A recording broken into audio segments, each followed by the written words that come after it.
The story begins with a grim revelation. In just 10 years, the Eastern Federation Kingdom will collapse under the burden of the 5 great vices, leaving nothing but ruin in its wake. To prevent this tragedy, our protagonist has taken it upon himself to act as their overseer, though he never imagined it would turn into such a colossal undertaking. Originally, he was an ordinary man, trapped in modern life, grinding through 78-hour work weeks with barely a break. But fate takes a strange turn when he wakes up inhabiting the body of a noble in a fantasy world. At first, it seems like a dream come true until he realizes he can't read and he doesn't possess any sort of magic or power. Trying to at least understand the written language, he ends up holding a book upside down, leaving the butler speechless. When dinner comes, a maid serves him a grand feast, and he digs in enthusiastically, thoroughly enjoying the perks of his new identity. Even the bath is prepared for him, and he can't help thinking that being the young master of a count's household is pure bliss. Being pampered and carefree feels like heaven. Yet, there's one huge problem. He has no clue where he actually is. Normally, when someone is transported into another world, it's from a novel or game they're familiar with. So when one of the maids casually mentions that his older brothers, Leo and Tonio, will be returning tomorrow, he's baffled. The maid, in turn, is surprised that he seems to have forgotten his own family. As he mulls over their names, something clicks. They sound painfully familiar. Then it hits him like lightning. He's in the world of Psychedelia, a turn-based RPG he used to play during his rare moments of free time. But there's a catch. In every possible storyline of Psychedelia, once the 5 great vices, wrath, greed, sloth, pride, and obsession, emerge, the kingdom's nobility and cities fall into madness and destruction, and the Palacio family, where he now finds himself, is infamous in one of the game's early side quests. The eldest son, Leo Palacio, is dubbed the King of Lust, while the second son, Tonio, is known as the King of Vice. When he realizes this, he drops to his knees. He remembers this place vividly. It's the very first sub-quest of the game. Looking around, he sees that the mansion is exactly how it appeared in Psychedelia. The Palacio household is destined to be among the first noble families wiped out by the 5 great vices. And his current identity? The third son, Alan Palacio, a minor villain who meets a terrible end. His face remains blank as this truth sinks in. Even though he's just discovered that his death is certain, the only thing that crosses his mind is how much experience that quest used to give in the game. Lying in bed later that night, he's too scared to even close his eyes. He'd honestly prefer going back to his soul-crushing corporate job, because at least there, his life wasn't on a timer. The thought that his luxurious new life will end in exactly 10 years terrifies him more than 6 months of unpaid wages ever could. Still, he refuses to give up. Since he already knows the future events of this world, maybe he can use that knowledge to his advantage. If he can somehow change fate and prevent the rise of the 5 vices, he could save both the kingdom and his own peaceful life. It sounds doable. After all, those vices are still just children right now. The real problem is that he has no abilities whatsoever. How could someone powerless change destiny? 2 months later, he manages to pull off his first major move, though not by his own hand. His knight, Evan, successfully rescues a group of orphans from a human experimentation facility. Evan reports that he's left the care of the rescued children in the hands of a girl named Utia. The young master nods in approval, glad he chose Evan for the task, as the knight proves to be capable and trustworthy. However, because his face rarely shows emotion anymore, Evan can't tell whether that nod was a compliment or just indifference. Trying to clarify, the young master forces an awkward smile, which only makes Evan think he'll never get used to his lord's new demeanor. He recalls how Alan used to be easy to read, cheerful or gloomy. His emotions were always visible, but now he seems eerily expressionless. Even the protagonist suspects that possessing Alan's body may have left his facial expressions frozen. Evan, still uncertain, decides to accept the gesture as praise. The protagonist reflects that Evan is one of the rare honest souls in the corrupt world of Psychedelia, a loyal knight who never betrays those he serves. That's why he recruited him right away upon meeting him. Finally, Evan reminds him that the main reason he was sent to the testing facility was to save Utia, and the young master confirms that's correct. Evan remarks that he can understand why his master went out of his way to save the girl. Even with all his years of experience as a mercenary, he can tell Utia is no ordinary child. Her strength alone makes it hard for him to fathom why she ever allowed herself to be locked up in the first place. He then questions why the young master didn't bring her back to the manor, since keeping someone like her in an orphanage seems wasteful. Our protagonist agrees out loud, but has other thoughts in mind. He knows it might look like he's ignoring her potential, but leaving her there is actually part of his larger plan. Utia isn't human. In the original timeline of the game, she forms a pact with a being from another realm and eventually becomes the physical incarnation of wrath, one of the 5 great vices responsible for countless deaths. Thanks to his interference, that dark fate has been diverted. He wants her to grow up peacefully, far away from corruption. To him, that means he's successfully neutralized one of the 4 remaining disasters. Of course, he can't tell Evan any of this, so he decides to act cryptic and simply says, "The time isn't right yet." Evan, ever curious, wonders what his master means, but doesn't pry. Every supporting character has their own story, after all. He promises to respect his master's wishes. The young noble instructs Evan to keep the matter quiet and to ensure the orphanage receives enough funding for a comfortable life. Then he hands him a letter, asking him to deliver it personally to Utia. When Evan asks what the letter is about, his master brushes it off, claiming it's just a note to check on her well-being. He says he wants to reassure the girl after everything she's been through. Evan nods, vows to deliver it promptly, and rides off on horseback. Once alone, the young master wonders whether his letter will actually bring her comfort. In truth, it contains something entirely different, a few lines he remembers from the game. Back then, when Utia had already become the embodiment of wrath and was laying waste to the kingdom, the archbishop mentioned a strange phrase about a spell capable of reaching a non-human like her. The line went something like, "Cast agony from the shadows with the light of the fallen's grace." He never quite understood its meaning, but in the game, those words momentarily resonated with her before she killed the archbishop anyway. It wasn't that the spell failed, it had simply come too late, and her rage consumed her before peace could take root. Now, our protagonist believes that by sending those same words early, he might truly change her destiny this time. With wrath handled, at least for now, he's ready to move on to the next of the great vices. Still, he can't help but think how absurd it sounds to try befriending a potential monster with a single poetic quote. Yet, considering that these sins all seem to worship some mysterious higher entity, maybe there's something to it. To him, they all seem like fanatics. Meanwhile, we shift to Utia Sao, who's reading the letter herself, and she's not happy. Evan, watching her, can feel the immense surge of mana radiating from her small frame. It's beyond belief. He admits that she might be the strangest person he's ever met. Her face is emotionless, her voice calm, yet her power screams otherwise. She asks Evan to confirm whether the young master truly wrote the letter. When he nods, she explodes with fury, her mana flaring like a storm. The sheer force is enough to terrify even a seasoned warrior like Evan. Manifesting mana in tangible form, like she's doing, is something only master-level individuals can achieve. Her anger is unrestrained, like that of a jealous lover denied attention. Evan recalls his master's words that it simply wasn't time yet,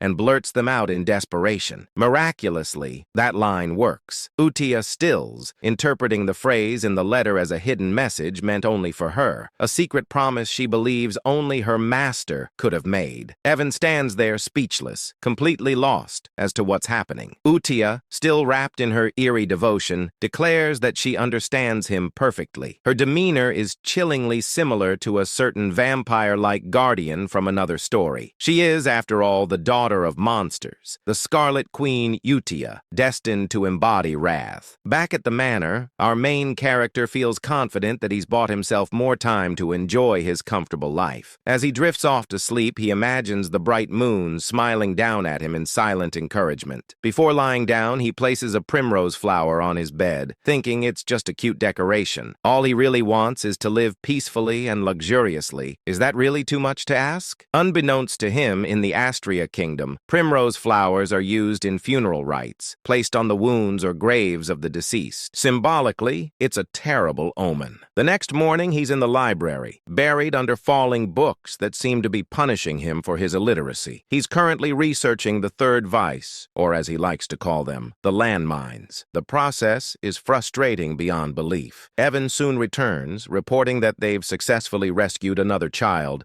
thanks to the young master's directions. When asked, our protagonist makes sure the child was treated gently after being saved from an underground slave market. Evan assures him that she was, but before their conversation can continue, the library doors slam open with a deafening crash, sending papers flying everywhere. The intruder? Tonio, the second son of the Palacio family. He immediately starts mocking his younger brother, demanding to know how an illiterate fool like him dares to hold a book. Our MC, expressionless as always, just stares back. Tonio's taunting escalates, but the young master decides it's not worth the effort. He plays it cool, saying Tonio can use the library if he wants. He'll be taking his leave. Tonio, thinking he's asserted dominance, grinds his heel onto his brother's head with a smirk. Before things can go further, a knife suddenly whistles through the air, lodging itself into the wall beside them. A new voice cuts through the tension, scolding them for being too loud. The newcomer is Leo, the eldest son of the family. As Leo and Tonio start bickering, our protagonist takes the chance to quietly crawl away, completely unbothered. He remembers that in the game,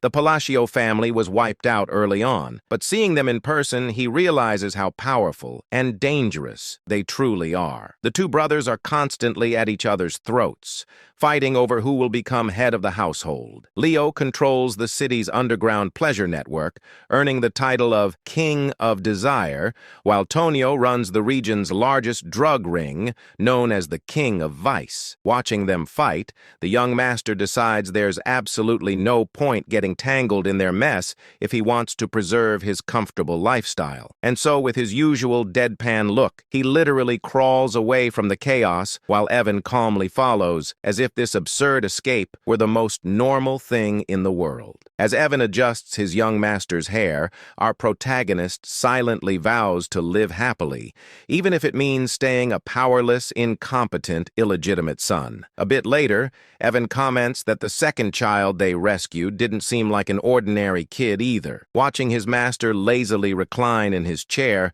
Evan can't help but question reality itself. How could a man like this, who complains constantly and seems incapable of serious work, possibly have knowledge about illegal slave markets and secret human experiments scattered across the kingdom? Evan figures it must be difficult for his young master to maintain composure around his vicious brothers, while the man himself simply mutters about how exhausted he is. Then Evan asks why he decided to send that second rescued child to the orphanage. Of course, the young master has his reasons. He knows this boy isn't just another victim, he's an anomaly. The child hails from the Escalian Kingdom, the central state within the United Realm. In the world of psychedelia, this boy is known as Dias Macallion, the second major boss. In the game, after enduring slavery and brutal abuse, he eventually becomes the living embodiment of the sin of sloth, wreaking unspeakable havoc across the land. Many players were shocked by the cruelty of his story. Despite being associated with sloth, Dias was anything but lazy. He was known for relentless determination and an unshakable sense of justice, repaying both kindness and vengeance many times over. That's exactly why our protagonist told Evan to treat Dias with utmost care and gentleness. Even now, he still shudders remembering the nightmarish difficulty of Dias's battle scenes in the game. Trying to maintain his mysterious, wise, noble persona, he tells Evan the same cryptic line he always does. It's not the right time yet. Evan nods, unfazed, having grown used to his master's strange riddles. He then asks if the letter sent to Eutia this time was related to the second child. The young master confirms, but the reality is more ridiculous. Inside the letter, he's simply venting to Eutia about how his older brothers keep bullying him. It's both pitiful and hilarious. Still, he claims that he asked her to look after the second child who isn't feeling well. Technically, that's true. Dias really does need time to heal. Meanwhile, at the orphanage, Dias sits alone, trying to hide his injured injuries and scars. Utia approaches him, studying him with cold curiosity. She asks if he's broken. Then, in a chilling tone, she mentions the Black Goat organization, and Deus flinches at the name. Slipping into her obsessive yandere-like demeanor, Utia tells him that even if he's damaged, he's still been chosen. She congratulates him for being acknowledged by the Blue Moon, which she defines as their master, the title she's bestowed upon our protagonist.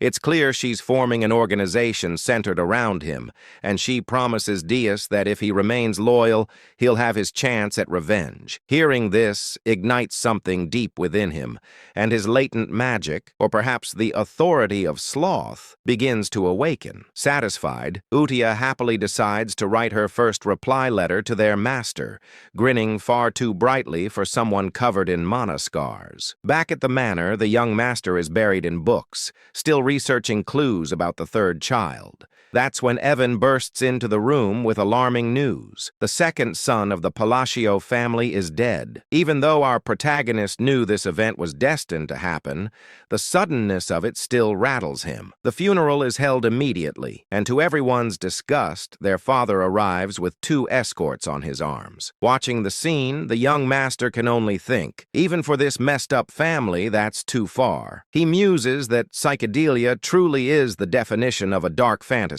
As for Tonio's accidental death, something feels off. In the game, Leo had sobbed hysterically after killing his brother and claiming the title of heir. But here, Leo stands over the coffin smirking, not even pretending to grieve. At least try to act sad, our MC thinks to himself. Still, this isn't his problem. His focus remains on preventing the downfall tied to the 5 great sins. A year passes.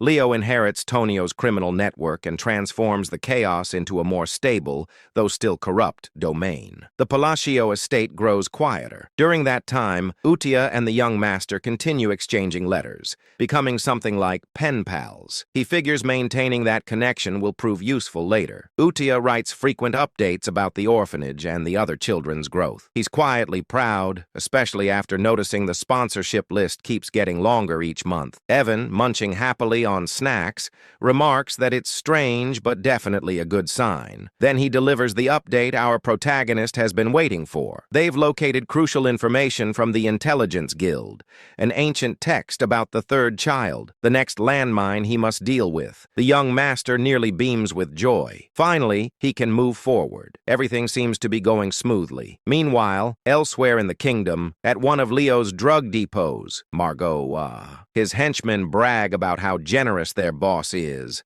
boasting that his operations now number in the hundreds. Their laughter dies quickly when chaos erupts. One by one, the men turn on themselves, screaming as if something invisible is forcing their bodies to move against their will. The perpetrators are none other than Utia and Deus. Deus manipulates deadly threads of magic, effortlessly erasing the entire group. He then turns to Utia, asking if slaughtering these people is truly necessary. She replies coldly, asking if he pities them. He answers that he doesn't. After all, these scum used human lives to produce drugs. Utia explains that this is purification, necessary to prepare for their master's rise. With a serene, almost divine smile, she says they can't let the place remain filthy when he returns. Dees nods in understanding, or at least he thinks he understands. Together they etch a glowing sigil into the ground. A surge of mana explodes outward, leaving behind a crescent-shaped mark.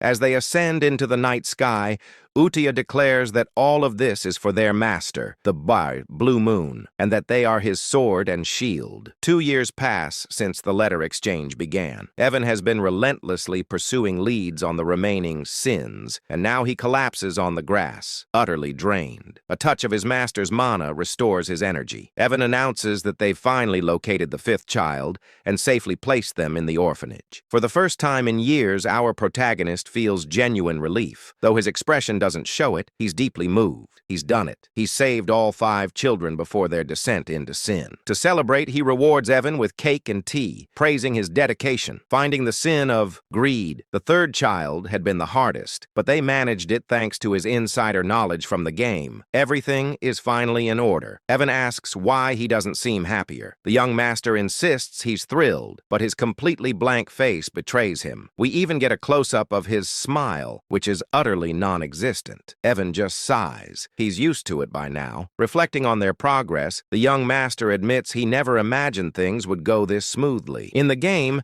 the 5 bosses became the great vices because of unbearable suffering. Saving them before that transformation seemed nearly impossible, but somehow he's managed it. When he asks about the orphanage's current state, Evan hands him a letter reporting that everything is running smoothly and the children seem happier every day. The young master remarks that if that's true, they might not even need a new caretaker. He's surprised Utia has handled things so well, though it makes sense, considering her deep attachment to the orphanage in the game's story. Reading Utia's letter, he finds that she's written warmly about each child's progress, especially Dias, reassuring him that everyone is doing fine. For the first time, a faint smile appears on his lips. He's genuinely glad they're growing up well. Evan asks when he plans to finally meet them in person. As always, the young master replies vaguely that the right time will come. In truth, he has no intention of meeting them anytime soon. He's terrified of the power they'll eventually wield. For now, distance feels safest. Still, he's aware that if he wants to survive in this grim world, he needs to get stronger. The answer lies in magic, and luckily, this body has the potential for it. While training, Evan mentions a new group rising across the continent called the Blue Moon. The young master feigns ignorance,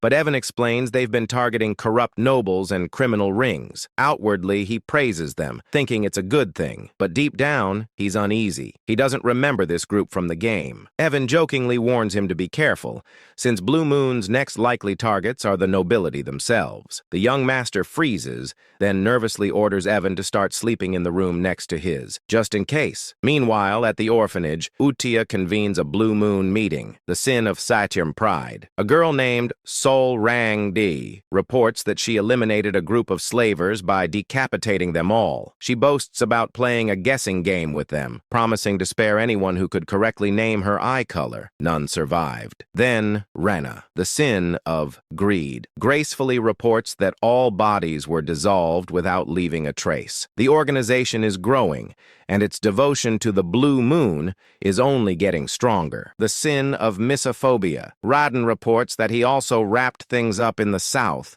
taking care of the illegal human testing grounds and turning those Avalon bastards who were causing trouble into minced meat. These kids are seriously scary, I tell you. Anyway, the scariest of them all, Utia praises them for a job well done. Talking about how everything will go according to his will, she emphasizes that they all exist for the sake of the Great Moon. This secret organization worships the Great Moon, the Blue Moon, who just so happens to be our main character. Suddenly, Deus reports a problem which makes Utia question what could possibly be wrong when everything seems perfect under his command. These fools are treating our MC like some kind of deity. Deus explains that the head of Avalon is the eldest son of the Palatio Count family, where their lord resides. He claims to have found a dangerous written order while cleaning up the south. It turns out that the eldest son, Leo, is targeting our MC. Naturally, Utia can't let this slide. She unleashes an intense, murderous aura that sends the other kids cowering in fear. The letter reveals that Leo's plan is to slowly poison our boy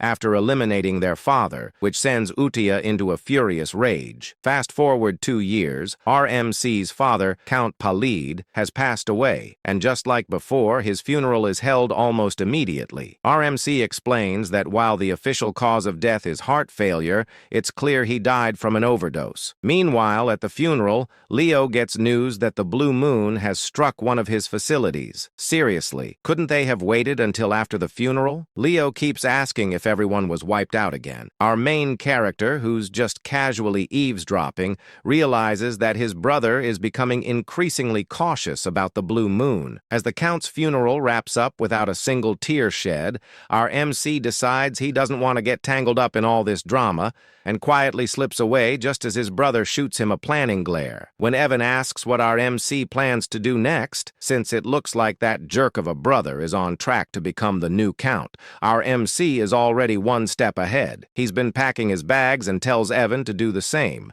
The plan to run away from this mess. Evan questions whether he really intends to flee, and our MC clarifies that it's not a complete getaway.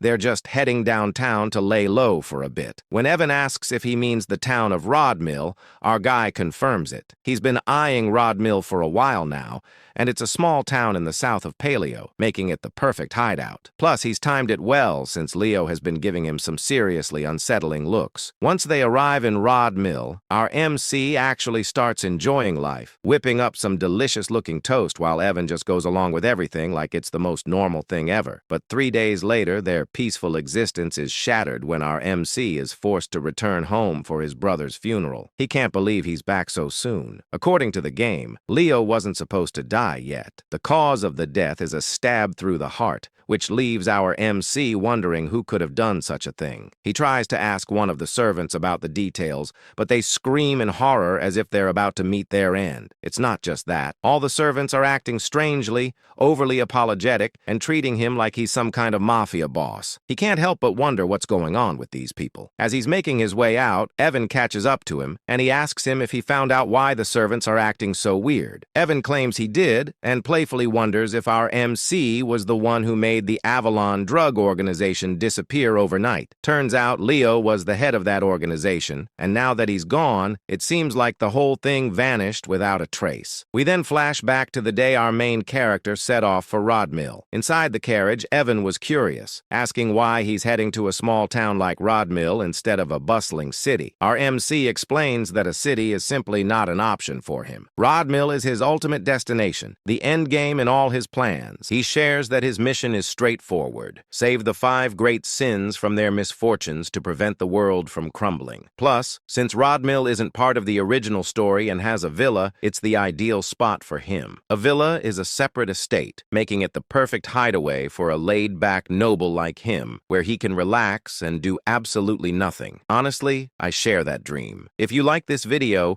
it would really help me out with my bills and give me some much-needed downtime. Anyway, our MC gets serious when answering Evan's question, insisting that everything he does has a purpose. But after hearing the same old responses for a while, Evan calls him out, pointing out that he always uses those same lines when he wants to dodge a question.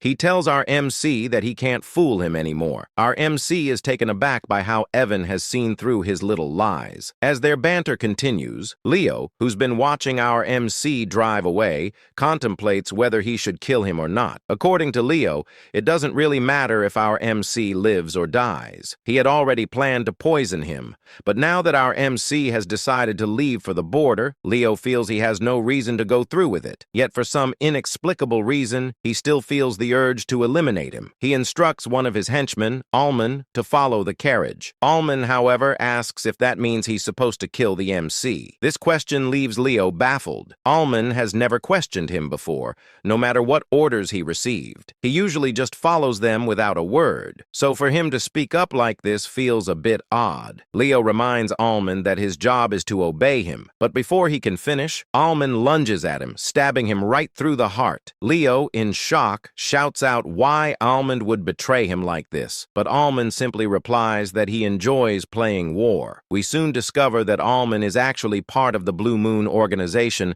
and his real name is Hidden. He explains that they've been taught a creed by Blue Moon. Since the Blue Moon is essentially RMC's sword, it makes sense for them to act according to his wishes. However, if anyone dares to threaten the Great Blue Moon, RMC, they're allowed to take matters into their own hands, meaning they can eliminate the threat. Hidden reveals he's been waiting for Leo to give the order to kill their lord, and he can't believe it took 2 years for that to happen. Leo tries to argue that his subordinates won't let Hidden live, but Hidden counters that with Leo's death, the entire organization will be wiped off the continent forever. Looking at Leo's lifeless body, Hidden can't help but comment on how unfortunate this all is. If Leo hadn't tried to kill their great master, he might have lived a few more months or even years. Meanwhile, Meanwhile, in the present, our MC is enjoying his dream life in the small town of Rodmill. He wakes up whenever he wants and shares delicious meals with Evan, living the life of a true noble. But his fate would have it, his peaceful existence is shattered when he receives a letter. The letter requested that he step up as the next head of the family. Just like that, his carefree life came to an end a mere 4 days after it began, forcing him to return to the palatial state. However, things felt off. The maids and other staff were acting strangely around him. He couldn't help but wonder what was behind their odd behavior. Then Evan teasingly asked him when he had become the shadow leader, leaving him completely baffled. It dawned on him that all this fuss was due to the bizarre circumstances surrounding his brother's death, which had led to his current predicament. In his usual dramatic fashion,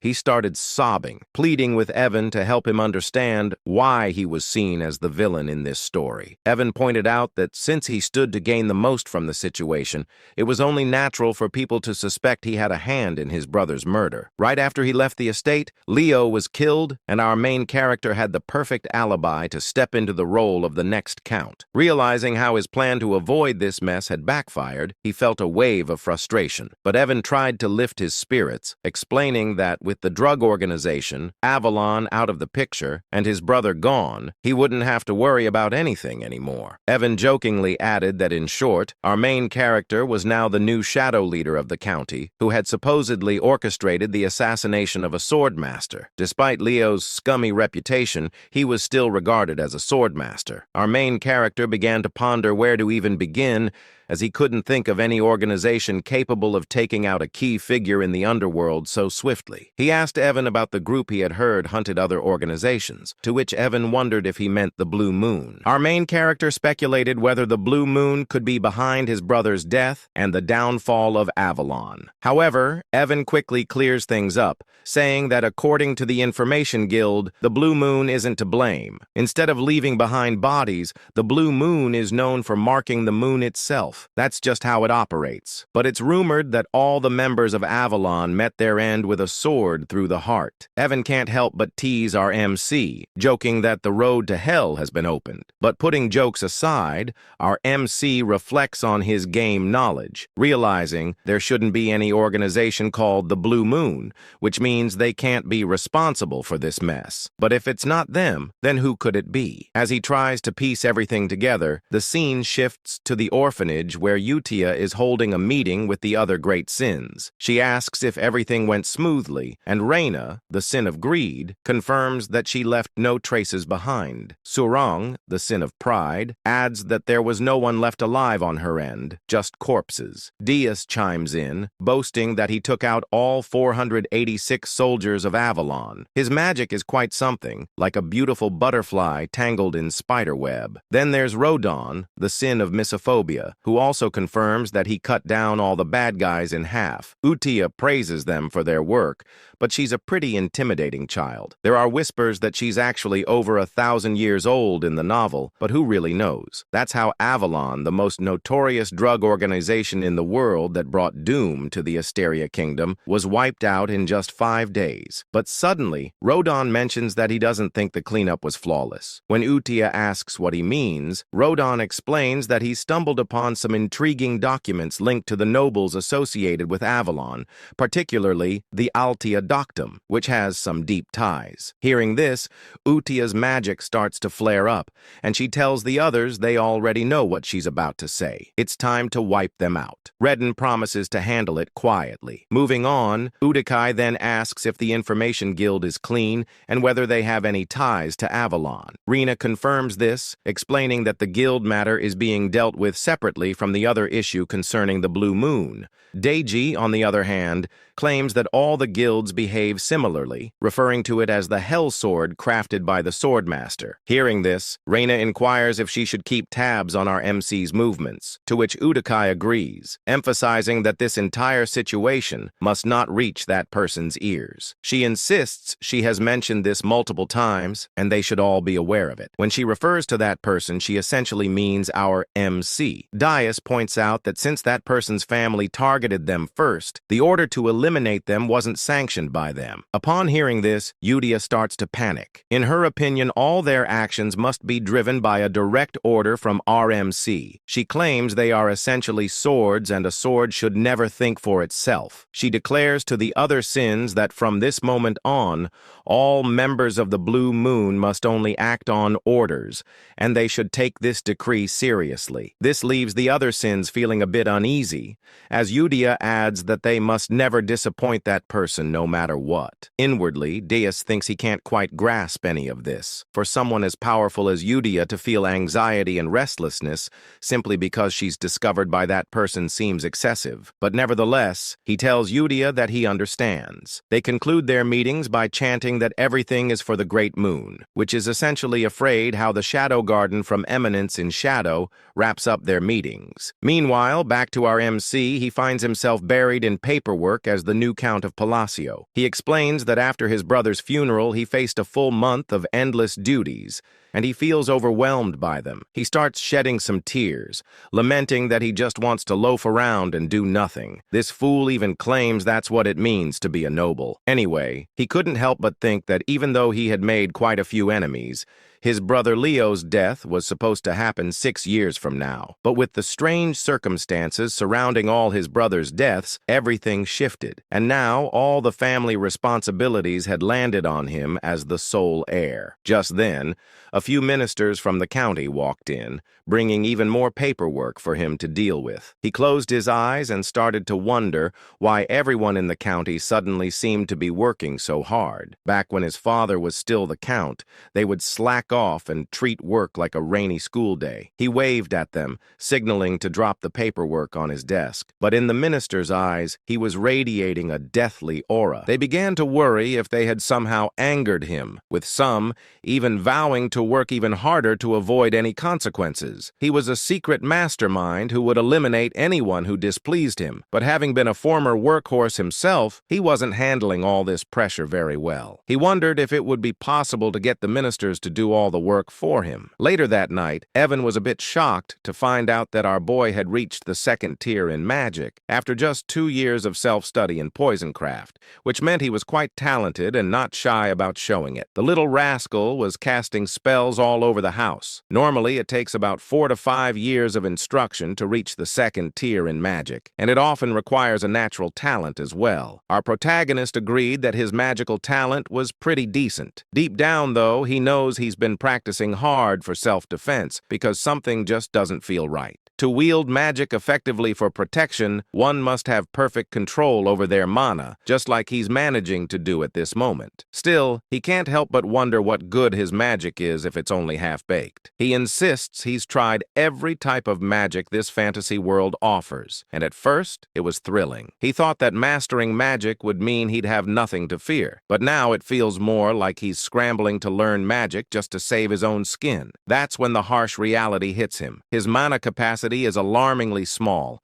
Without enough mana, there's no magic, and that spells trouble, possibly even death. As he wallows in his predicament, we discover that innate mana capacity is akin to an athlete's natural weight class. While some are born with extraordinary talent, our main character is stuck with a minuscule mana pool, and no amount of training will change that. Yet he clings to a glimmer of hope. If all else fails, there's a way to fix it. Just then, Evan interrupts his thoughts, announcing that his invitation to the ball has finally arrived, leaving our present puzzled about what he's talking about. The scene shifts a few days later to the grand ball, where our main character makes his entrance in some truly majestic attire. The fit is impressive, but being the introverted guy he is, he claims to be already worn out, even though he just got there. This party, let's call it what it is your typical aristocratic gathering in the southern part of the Asteria Kingdom. It's basically a meet and greet for nobles, and since our MC is about to be sworn in as a count soon, he really has to show up. He gets into serious mode, thinking this is his golden opportunity to network with the nobility,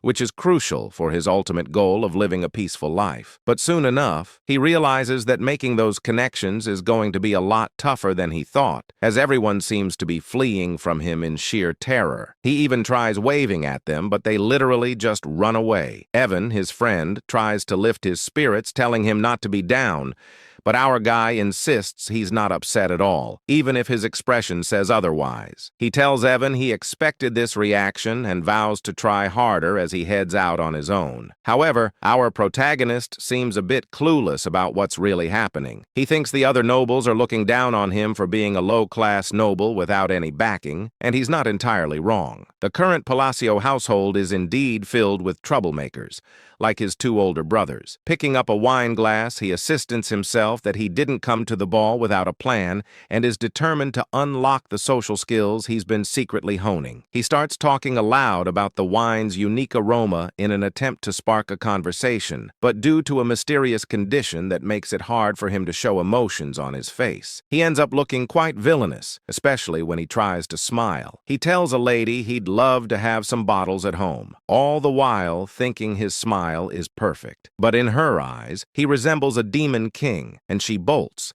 saying she'll tell her father to prepare them right away. To the other nobles, it looks like our protagonist just extorted and blackmailed the poor lady into giving him a limited edition regional wine. What a mess. Evan tries to comfort him while our protagonist insists that the lady must have just been shy. Later, we find him sulking in a corner while Evan is happily munching on food, teasing him about how his list of gifts has grown. It turns out the wine incident wasn't a one-off. Every time he tries to talk to someone, they think he's trying to blackmail them, handing him things like a panacea, citrus tea, and more. He can't shake the thought that Pazio has become way more notorious than he ever imagined. With rumors swirling about him having killed his two brothers, he's basically turned into a figure of fear and dread. Feeling down, he tells Evan he needs some fresh air. As he steps outside, a certain red-haired beauty catches his eye. While he's out there, he can't help but wonder where it all went wrong. Suddenly, a soft voice calls out to him from behind, asking if he has a moment. He turns around, puzzled about where the voice came from since he doesn't see anyone. Looking down, he finally spots a cute young girl who introduces herself as Loria, the third daughter of Duke Altia. Hearing the name Altia, our MC recognizes it from the game, and he explains that the Altia family was one of the 3 major shadow players in the psychedelia game known as the Northern Troublemakers. This realization stung a bit, as he had hoped someone normal had actually spoken to him. He also wondered why he couldn't recall this girl at all had she not appeared in the game. Loria, however, was straightforward, asking him to lend her his strength for protection, as she will be facing an assassination attempt soon. Loria explains that she's in serious trouble and needs our protagonist's help, but when he looks at her, it's clear he's unsure. You see, Loria has been living under the protection of her father's mistress, but now that her father's health has taken a turn for the worse, she fears her older sisters might try to eliminate her. Our main character can't help but think this situation mirrors his own past with his brothers. As he gazes at her,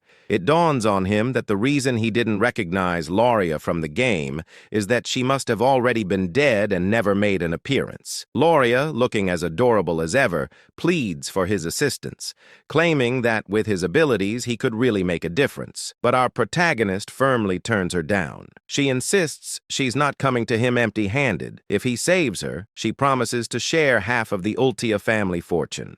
Still, he walks away feeling a twinge of sympathy for her. Deep down, he knows he can barely manage his own magic, so it's best not to give her any false hope. Despite wanting to help, he's not the all-powerful figure everyone thinks he is. As he heads into the party room, he can't shake the image of Loria's sad face, which makes him feel guilty. He wishes her luck before stepping inside. Meanwhile, Dees and Ren, who have been observing from a distance, start to wonder what their next move should be since one of the Ultia family members has approached their master. Deus ponders whether he should report this to the Red Moon, a code name for Utia, but Ren reassures him that everything's okay, because according to their intel, Loria is the only member of Altia not tangled up with Avalon. This means she's pretty much safe since Ronan, the one with the sin of meophobia, has gone off to deal with the rest of her family. They've decided that the rest of the Altia household household is going to be wiped out, all under the orders of the Red Moon. Ren adds that their main mission right now is to ensure their master doesn't catch wind of anything related to the Avalon situation. Meanwhile, our clueless main character is left wondering why everyone seems to be avoiding him. Does he have some sort of invisible barrier keeping people at bay? Just then, the red-haired woman from earlier approaches him, and it genuinely brings a smile to his face. Well, more of an inward smile since he can't believe someone actually acknowledged him. He thinks maybe this time he'll actually manage to socialize. But as he turns around,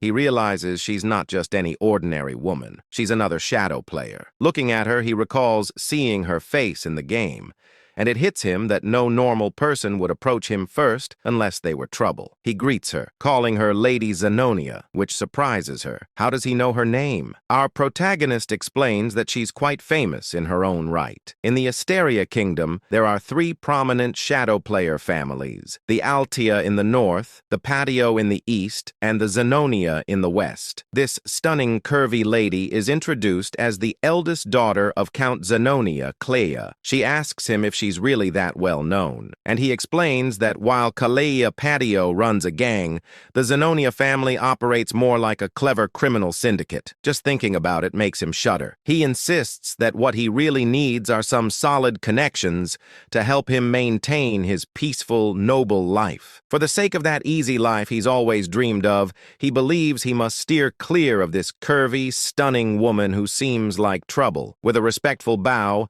he compliments her beauty, almost as if he's trying to say goodbye, but she stops him, saying she wants to have a word with him about something. He replies that he'd love to, but there are too many eyes on them right now. Deep down, he wishes she would just leave him alone. With a smile, she tells him he's just as the rumors say, and adds that she looks forward to seeing him again, leaving him completely dumbfounded. As she walks away, he wonders what that could mean, sensing it's some kind of code, but he shakes it off. Meanwhile, Renee and Diaz, who have been watching from a distance, are pleased that their mission to keep our protagonist in the dark is going smoothly. However, Diaz points out a problem. Looking out the window where our protagonist is standing, they spot someone who has been tailing him for a while, and they quickly rush out to deal with the threat. The next day, our protagonist and Evan find themselves in a forest, with Evan asking if he's really sure this is the canyon he's been searching for. Evan notes that it's midday, the sun is shining, but the canyon is oddly dark. Our boy, however, isn't paying much attention. He's ecstatic that he's finally found his true objective. As they venture inside, he jokes that if this place turns out to be empty like the others, he might actually cry. But as he looks at the symbols on the walls, he realizes this is the real deal. He explains that in the game, finding this place was a breeze. Truthfully, he admits that the only reason he traveled all the way to the south under the guise of attending the ball was to discover this labyrinth right here. The labyrinth is called the Labyrinth of Whispers, and if you can crack all the riddles in its 8 rooms, you'll earn a powerful artifact as a reward. Exactly what he's after. He claims to have memorized all the routes and puzzles this labyrinth has to offer. Finally, he arrives at a massive door, and as he gazes at it, he confesses that seeing the labyrinth entrance in person is breathtaking. It feels so much more real than it did in the game. In the game, he tackled this labyrinth countless times. Evan, on the other hand, asks how our protagonist even knew a place like this existed. Our boy, without thinking, replies that he's been here often, leaving Evan puzzled about what this guy is talking about. Realizing he might have slipped up, our protagonist quickly backtracks, saying he was just kidding, and suggests they head inside. Once inside, they encounter some monsters and giant golem hands that could easily crush them like twigs. Evan wonders if these creatures are tied to the riddle, and if our boy gets the answer wrong, those giant hands will show no mercy. But our boy, unfazed, starts solving the riddle, leaving Evan to wonder how he can remain so calm in such a dire situation. Evan reflects that they've been together for 4 years now, yet he still doesn't understand him at all. Things like saving orphans, repaying random debts, helping free slaves, and even delivering seemingly pointless messages. Yeah, in Evan's eyes, our boy is a total weirdo. Still, watching him solve the riddles with ease makes Evan question how this is even possible. This guy has barely left the estate, yet he seems to know everything about this labyrinth. Regardless, Evan admits that the reason he keeps following this mysterious master of his is simple. Everything he does somehow leads to a good outcome. They finally make it inside, but our main character can't shake off the gruesome visuals of the game. He's feeling queasy, but as they step into a lavish room brimming with treasures and gold, his attention is immediately drawn to a hand statue adorned with multiple rings. He declares that their goal is the black ring and insists they should grab it and get out fast. Meanwhile, Evan, who's busy stuffing his pockets with gold, questions why our protagonist is so fixated on the black ring, which looks like the least valuable of the bunch. Our hero explains that taking anything else could lead to trouble down the line. Deep down, he realizes he's finally got his hands on the ring that holds the oath of restraint. As they start to head back, our MC feels pretty pleased with himself, thinking that snagging the ring was a breeze thanks to his gaming knowledge. But Evan suddenly gets a bad vibe and points out that the rock piles they passed while entering the canyon are actually golems, and they seem to be stirring. Evan quickly gets into battle mode, feeling anxious about their situation. To him, these golems are total unknowns, making this a nightmare scenario. He thinks that if he can just get his young master out safely, he wouldn't mind sacrificing himself. But our protagonist steps up, telling Evan to stand down because he'll take care of the golems. As the golems prepare to attack, Evan urges him to find an escape route first. With the golems closing in, Evan shouts a warning, saying his second-tier magic won't be enough to handle them. But our MC stands tall, confidently, invoking the Oath of Restraint, which activates the black ring. Suddenly, time seems to slow, and he finds himself in a different dimension. A voice introduces itself as a fragment inheriting the great will of Nasilla, instructing our protagonist to state the two restrictions he wishes to impose on himself. Our main character finds himself in a pretty intense situation. In the game, this part showed up as a choice window, but now hearing this mysterious voice and seeing a gigantic face looming in the dark cosmic expanse is a bit overwhelming. The Oath of Restraint is an absorption-type artifact, and as the name suggests, it lets the user impose limitations on themselves in exchange for power. However, the sheer force of the voice makes our MC tremble a bit. The voice urges him to declare his first restraint, and with a hand sign, he states that he will always perform the hand signs of Babylonia when casting magic. The voice then asks what he hopes to gain from this restriction, and our boy responds that he desires the ability to bend the laws of the world just a little more. The voice grants him this power. For his second restraint, our boy explains that he will strictly chant the words of Babylonia when using magic. When the voice inquires about his desire behind this restriction, he boldly claims he wants even greater power to defy the laws of the world, which momentarily surprises the mysterious entity. Our protagonist starts to worry that he might have messed something up, especially since the entity paused. He even mimicked the exact skill icon from the game just to be safe. By choosing both the hand signs and the word restrictions, he believes he can achieve the highest possible magic attack power. Thanks to all his repeated gameplay, he has memorized every combination used in the game. So, this should work. Finally, the entity speaks again, confirming that his restraint has been granted. It expresses gratitude to the human who has remembered all the gestures and mysteries of the forgotten god. Our protagonist is puzzled by what the entity means, but he quickly notices that the ring is being absorbed,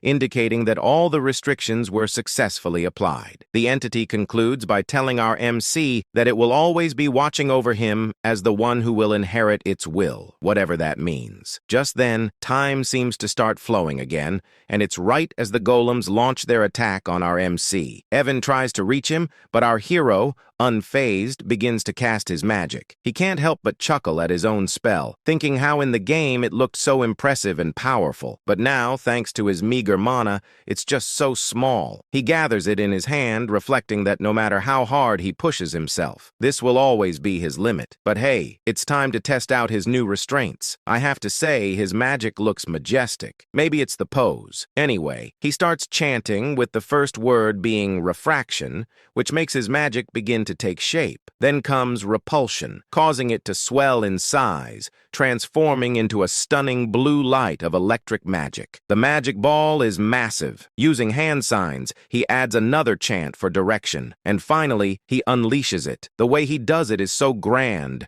reminiscent of how Gojo releases his hollow purple. The sheer power of our boy's magic leaves Evan in shock, as the lightning obliterates all the golems, turning them to dust. In the aftermath, Evan can hardly believe his eyes, wondering what on earth just happened. He asks our protagonist if he's been hiding his power all this time, but our boy shakes his head. Evan explains that in all his 15 years as a mercenary, he's never seen anything like that. He questions if our MC is really sure that was second-tier magic, to which our boy confirms, though deep down, he's just as confused about what transpired. He admits that this wasn't at all like it was in the game. In the game's turn-based battle system of psychedelia, magic could be enhanced each turn through hand signs or incantations. This time, he boosted the chain lightning magic with all 4 incantations and hand signs for a total of 5 turns. In other words, he simply used magic settings for a large-scale lightning spell. However, because of his restraint oath, he had to use the hand signs and incantations for all his magic, meaning his spells were enhanced time and again. Even so, our protagonist felt that the second-tier magic he used was a bit over the top, and the results exceeded his expectations, which caught him off guard. Meanwhile, Evan was just relieved they made it out, and as he sat down, he remarked that watching the battle was way more exhausting than actually fighting. He asked our protagonist, who had created such an unpleasant canyon. After a moment of thought, our hero realized that the Maze of Whispers had a different name in the game. The map layout and strategy guide were posted on the game's community website, and it was called The Maze of Paladon. He told Evan that a guy named Paladon was the one behind it, but Evan was too worn out to even process that information. I really love this duo. Our protagonist grabbed Evan, saying they needed to head back home because he had something in mind to do once they got there. This made Evan question why his usually lazy master was suddenly so motivated today. Our main character explained that every time he picked a hand sign that matched the spell's attribute he was casting, the power increased. If he chose the right incantation, the magic properties would get enhanced, which is how the game mechanics were designed to work. The only difference was that, unlike in the game where the visuals remained the same and only the numbers went up, in this world, the spell actually changed shape with each incantation. But he suddenly wonders if this only applies to him, especially since he's particularly skilled at controlling mana. He decides he'll need to test it out once his mana has recovered. But for now, he's just relieved that everything turned out okay. As they prepare to leave on their horses, we see Ren, who has been quietly following our main character, watching the whole scene unfold. She quickly makes her way to the canyon, and upon arriving, she spots the runes on the wall and realizes she can actually read them. She explains that these are the glyphs of the Aleph Empire, which essentially tell the story of the era of the forgotten outer gods. Renee's eyes catch another glyph hidden in a corner, which she translates as "for my friend, who shall be left alone from the coward Palin." As she examines the glyphs more closely, a smile spreads across her face. She shares that the one who halted the invasion of the dark creatures, standing victorious against the Alcal-Kalaka that devoured the hearts of the citizens, was none other than the brilliant emperor known as Palin the Great. The reason she knows all this is that she inherited all this knowledge at birth thanks to the ancient library she received. She briefly recalls our main character mentioning that Palin was the one who built the canyon. But as usual, she misinterprets the situation. She thinks that she knew our MC was special since someone like the bloody Queen Udia follows him, which is a pretty big deal. Having someone like Udia as a subordinate is something you'd only read about in history books. However, she continues to believe that our MC is actually a friend of Palin, completely misreading the glyphs he saw. Moreover, she claims that the phrase "our boy used while casting magic" doesn't exist anywhere in the ancient library, which only strengthens her belief that our MC is truly remarkable. Blushing, she admits that Udia was right all along, feeling a bit embarrassed about having followed followed orders without question all this time. And just like that, our boy ends up with another yonder in his harem. Kind of a strange thing to say since they're basically just kids, but I digress. Anyway, Rina spots Deus arriving and immediately asks if he got any info from the fool who was tailing their great master. Deus responds that the idiot is dead and he didn't even do it. It's more like the guy's head just twisted in midair. Rina insists they need to report this back to Udia for processing, and disagrees. So they head out. Meanwhile, in Zenonia County, Lady Kalia is sipping her tea, pondering how our main character is, just as the rumors say. She notes his chilling, emotionless expression and those abyss-like eyes. It bothers her that he called her famous. Count Zenonia is indeed strong and well-known, but for our boy to label her as famous despite not being involved in social activities is quite intriguing.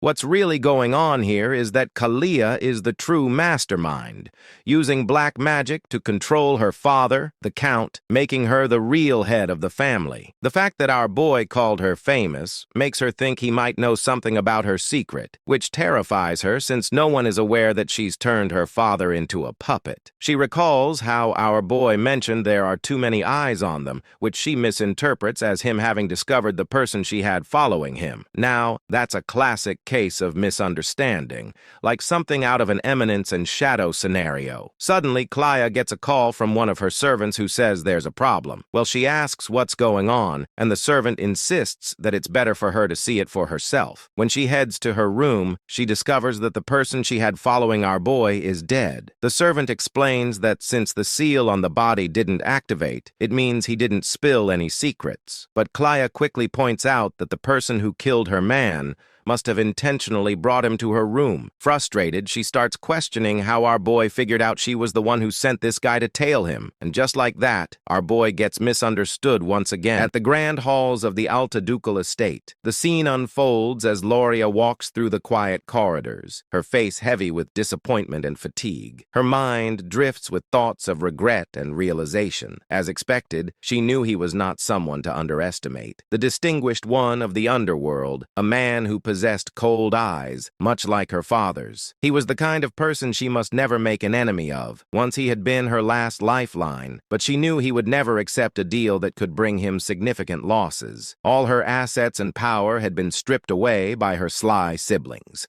The eldest daughter, Mararian, the second son, Ki, the eldest son, Tamion, and the second daughter, Pai. With nothing left, she had survived only through her father's love and mercy. But now, even that seemed uncertain. As she walked deeper into the estate, lost in despair, she whispered to herself that she no longer knew what to do. The moment she entered the estate, the maids rushed toward her in panic, their voices trembling. They cried out, calling for Lady Loria, their faces pale with fear. They told her that Lady Pine and Key had taken their own lives. Shock spread across Loria's face, her body frozen in disbelief. Her thoughts raced. Those people would rather stab their own family, and yet they took their own lives. It didn't make any sense. Fear gripped her heart as she asked about Tamalian and Marianne. Soon after, she was shown a horrifying sight. Both Talon and Mararian lying lifeless, their swords buried into each other's chests. Gloria's body trembled as terror consumed her.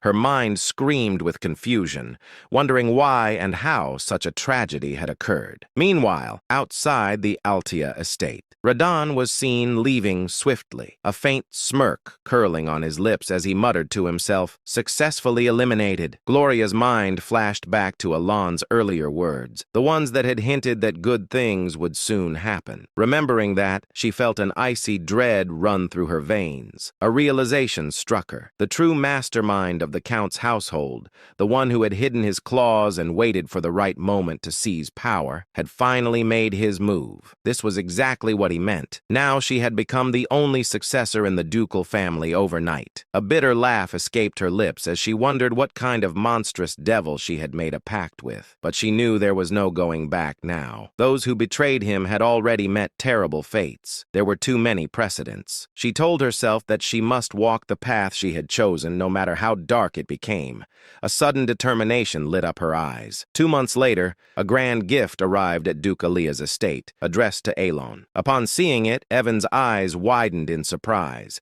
It was a bottle of Cernant's wine, a rare and luxurious drink that cost thousands of gold per bottle. He was amazed, saying he had never expected to see such a treasure. When Alon read the letter accompanying it, he realized that the gift had not been sent by Duke Altia himself, but by Loria Aaliyah. It seemed that the youngest daughter had prepared it personally. He was confused, wondering why she would send it to him. The thought stung his conscience, reminding him that he hadn't been able to help her when she needed it most. He turned to the servant and asked if it was truly meant for him. The servant confirmed that the Duke herself had prepared it and ordered him to deliver it personally. That single phrase of the Duke herself made Alan pause. Realization struck him. The youngest Loria had become the Duke. In the next scene, Loria was shown in her office, busy with documents. When her work was finally done, she leaned back, stretching her arms as she softly remarked how quickly 2 months had passed. After her father's funeral, who had passed away due to illness, she had officially become the Duke following the succession ceremony. She recalled how she couldn't even enter that office before. The death of her siblings had happened so suddenly, yet no one had suspected her at all. She had an alibi. She was attending the ball at the time. Back then, her secret organization had been destroyed by her siblings, leaving her utterly powerless when she returned to the mansion. Later, she came to understand how deeply he had calculated everything. He had declined her plea with indifference on the surface, but had perfectly cleaned up everything behind the scenes. She wondered just how far into the future he had planned all of this. She hadn't even informed him about her father's funeral, not wanting to trouble him. Yet, he still helped her. It was clear that he had a reason. He needed Aaliyah for some part of his grand plan. Although she had successfully merged all the subordinate organizations under Altia, it still wasn't enough to match the immense power he hid behind his calm facade. That only meant one thing. He wanted something from her. Palatio, the distinguished figure of the underworld who had risen through sheer business prowess. If there was one thing she possessed that he didn't, it was her ability to manipulate the political stage from the shadows. He needed the Altia name for now. She decided to focus on what she must do, believing that the distinguished one would contact her soon. She hoped he would appreciate her gift of gratitude. The scene shifted once more, showing Alon in his quarters as Loria's servant bowed before him, saying that he would take his lead. Alan stood still, lost in thought, still unable to process the news. The fact that Loria, who had once been threatened with death, was now the Duke, didn't sit right with him. Evan noticed his troubled expression and wondered silently what was wrong with him now. A few months passed. The narration marked that this was 5 years before the original story began. Evan entered with excitement, calling out to Alan and addressing him as the young master before quickly correcting himself to call him the Count. Alan replied calmly that the succession ceremony hadn't taken place yet, but since a year had already passed, he supposed it was fine to be called that. Despite his words, he sighed quietly, thinking that he had never planned on becoming the Count. Still, since he had already adjusted to it, he decided to make the most of his noble status and use it to his advantage. Evan then handed him a letter saying it had arrived from Utia. Alon received it with a thoughtful hum,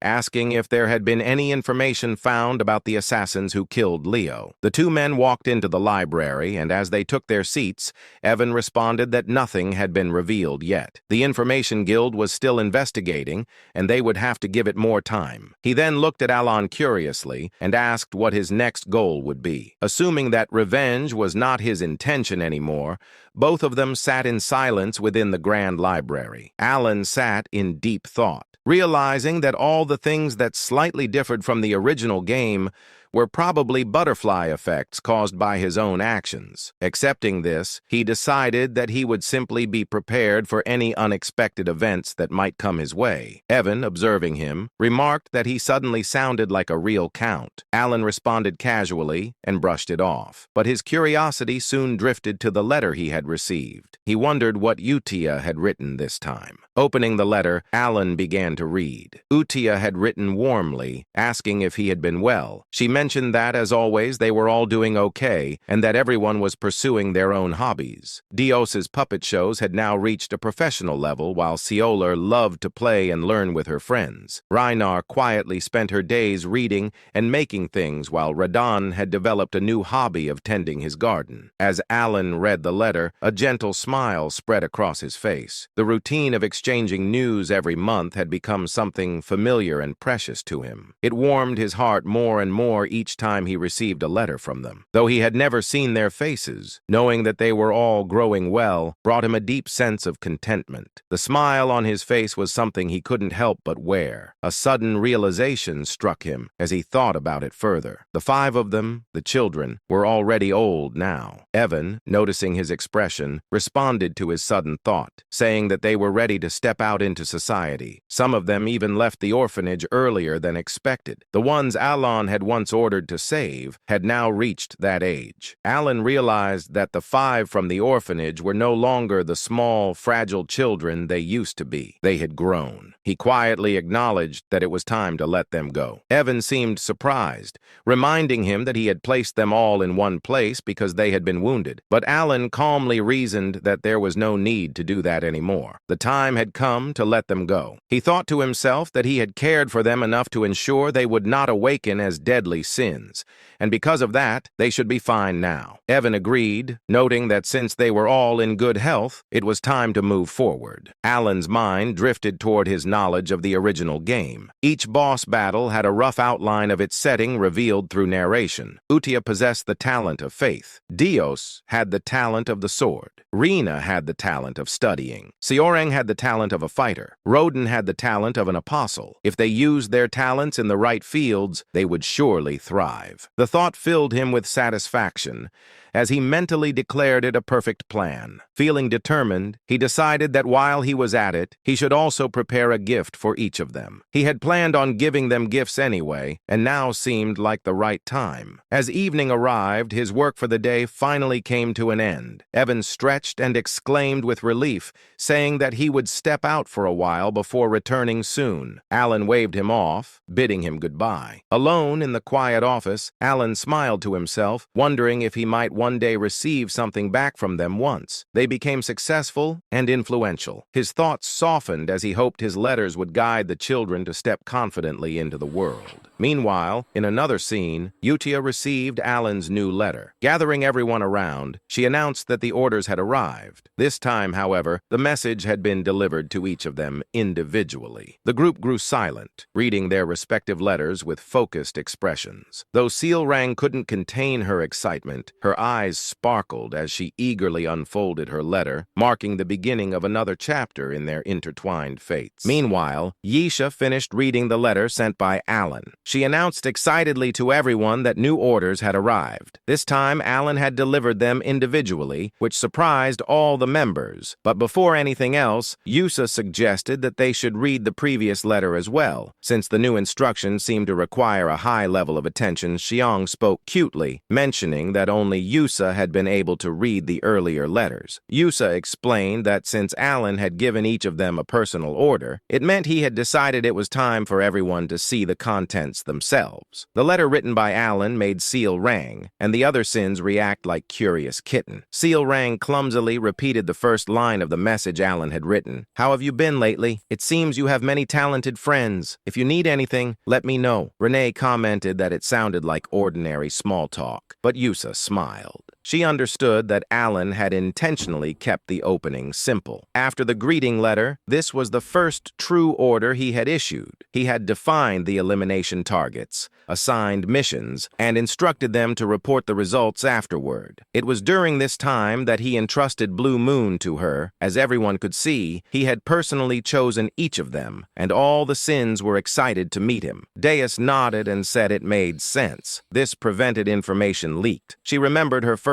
order and smiled, recalling how firmly she had been told to understand the instruction clearly and carry out the mission without fail. Deus then wondered aloud if it would be better to visit Alan directly or contact him through magic communication. Raiden agreed that if leaks were the issue, letters seemed unusual. Yusa's expression sharpened. She reminded them that their duty was simply to follow Alan's order. She gripped the letter tightly, and Deus let out a sigh at her unwavering resolve. Deus eventually said they should read the orders properly. Moments later, after going through her assignment, she explained that Alan had instructed her to head to Caliban. The nation of knights Seal Rang scoffed, calling it a desert colony she disliked. Raiden mentioned his destination, Rexy, the entertainment city. Renee said she was ordered to go to Latina, the mage city. Finally, Yusha, the female lead of the entire story, looked stunning as always when she spoke. She said she was assigned to the Holy Kingdom of Ryza. Everything they needed to do was clearly written in their letters. Dea said she didn't understand the reason, but Alan had ordered her to become a knight. It felt unusual even for her. Xiang added that Alan had also told her not to worry since the patronage would continue. Reina mentioned that he had revealed the locations of their gifts as well. Raiden responded calmly, saying they would understand everything once they reached their destination. Yusa gathered everyone and repeated the final rule Alan had Guy. They must never mention the name Blue Moon. Everyone agreed and prepared to leave. Next day,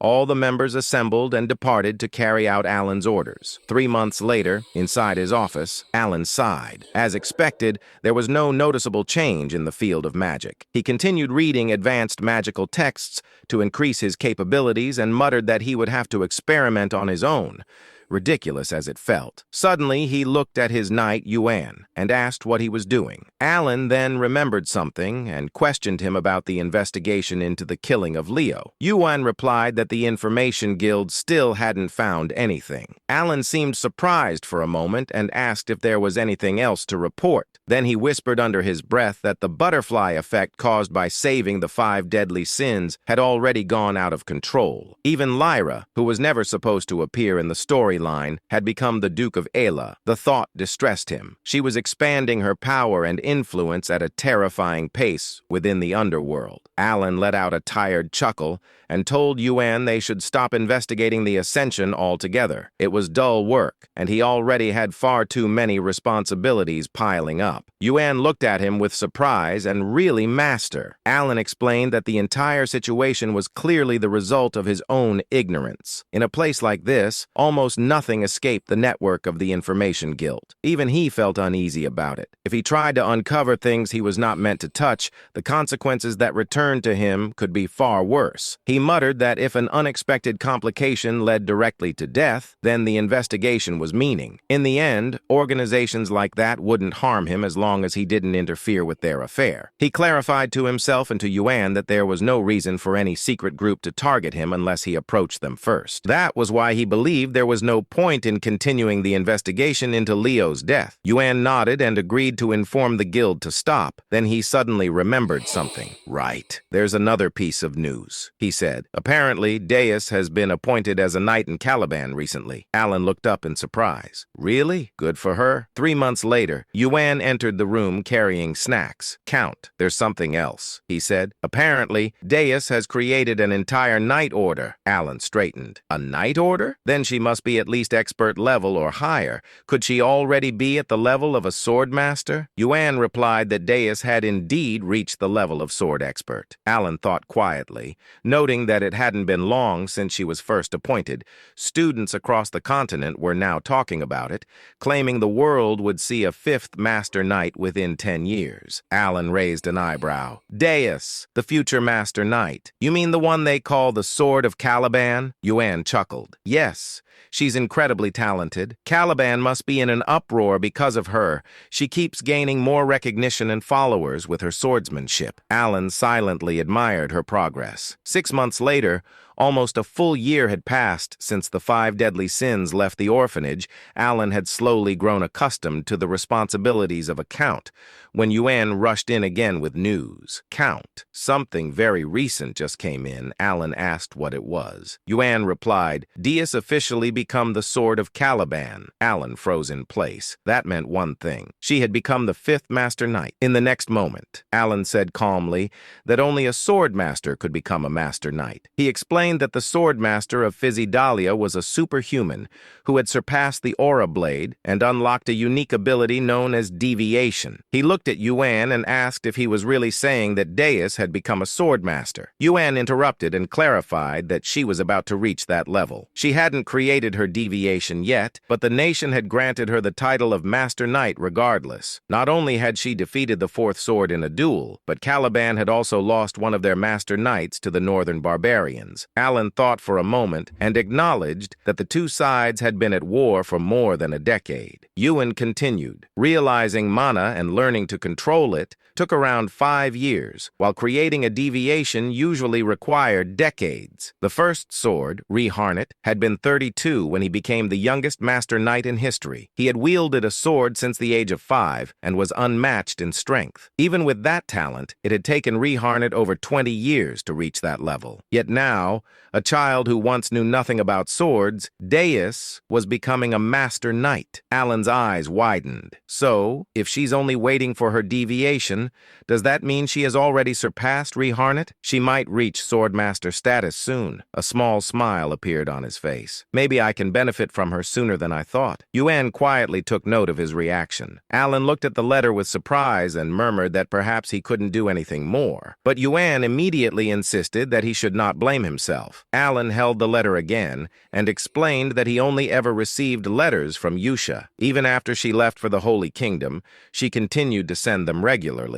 Every letter contained news about the 5 deadly sins she grew up with. It seemed they stayed in close contact. He sighed, saying that even though none of them had ever seen his face, they could have at least thanked him for the gifts. He paused, then slapped his cheeks lightly and corrected himself. He was already grateful that they hadn't destroyed the entire kingdom. After awakening as the 5 deadly sins, Alan whispered that as long as they were living well, he was genuinely happy. Then scene shift to Caliban, central area of Kritham. Caliban, the central district where high-ranked nobles resided, held the grand mansion of the illustrious Sor Scapliff Knight Order inside.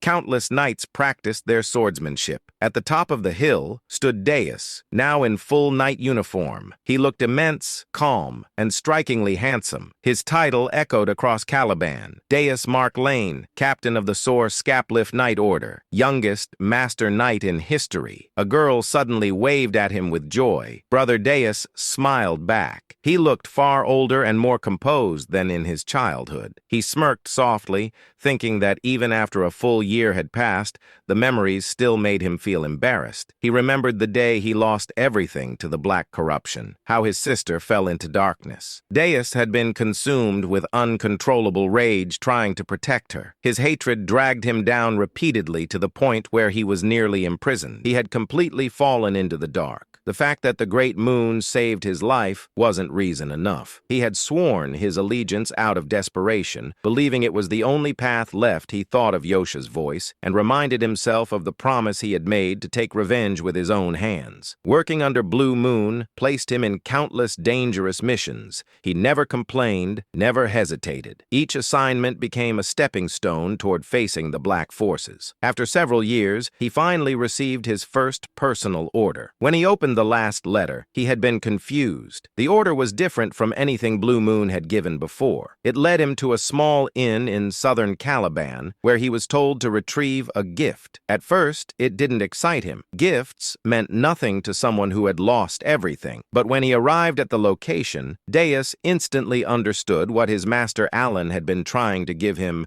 The gift was his sister, alive, safe, and waiting for him. His eyes trembled with disbelief as he read the final line of the letter. "The gift from the great moon is your family, the one you thought you lost forever." Deus broke down. Tears streamed uncontrollably as he ran forward and embraced her with shaking arms. His sister stared at him in shock, unable to believe what she was seeing. To Deus, she was more precious than his own life. The brother embraced his sister tightly. His voice trembled as he tried to speak through the tears. He said that the sister he had believed to be dead was still alive. Overwhelmed by pain and relief, he looked at her and asked what had happened after he lost her. Styla also cried while holding her brother's arm, offering a faint smile of comfort. A little later, they sat together with cups of tea. When she had calmed, she began to explain. After those people dragged her away, she had been trapped in darkness for a long time. The memories returned vividly as she spoke. She described being locked inside a pitch-black cage,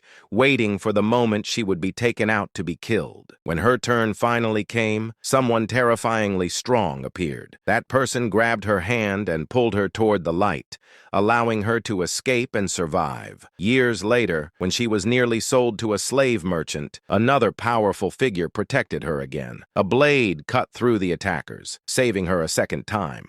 That person was Alan's knight, Yuan, who rescued Styla, Dana's sister. Returning to the present, Styla explained that after those events, he had received precious medicine from a sponsor. She confidently repeated his words while holding Alan's letter. She explained that the letter had been handed to him directly and that Alan continued to send medicine and support without fail. The name written on the letter was Alan Palestonio, and the message stated that Alan had sent everything specifically for Styla, and she added that Alan had instructed him to deliver it personally. By that moment, Deuce understood that the Great Moon had been acting for her sake as well.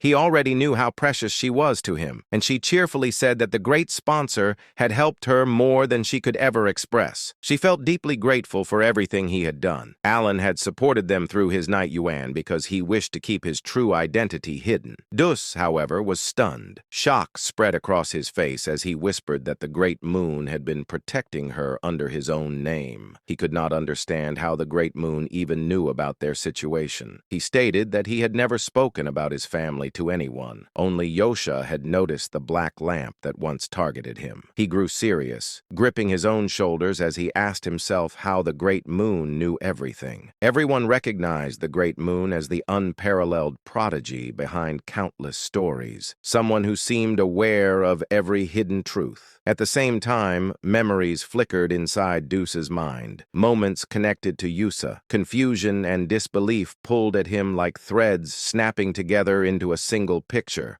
Everything suddenly aligned. He struggled to understand the anxiety Yusa had shown whenever she spoke about the Great Moon, the nervousness in her voice, and her repeated reminder that a sword could never act on its own without its master. Darkness washed through his thoughts as he realized that the foolish one had been himself. Yet a glimmer of hope remained. He remembered the words he had once heard. The Great Moon already knew everything and had been leaving hints for the child who would be forced to survive alone. His body trembled, his voice shaking as this truth finally struck him. Styla pulled him out of that spiraling realization and asked why he looked so stunned. Inside, Dus understood that his own sword had dared to act alone, yet the Great Moon had chosen to be merciful. The narrator's view widened, revealing how the Great Moon, Alan, had been guiding Deuce's life like a carefully arranged strategy, almost as if controlling him like a puppet. Dus whispered that he had spent all those years consumed by hatred and revenge against the Black Sheep,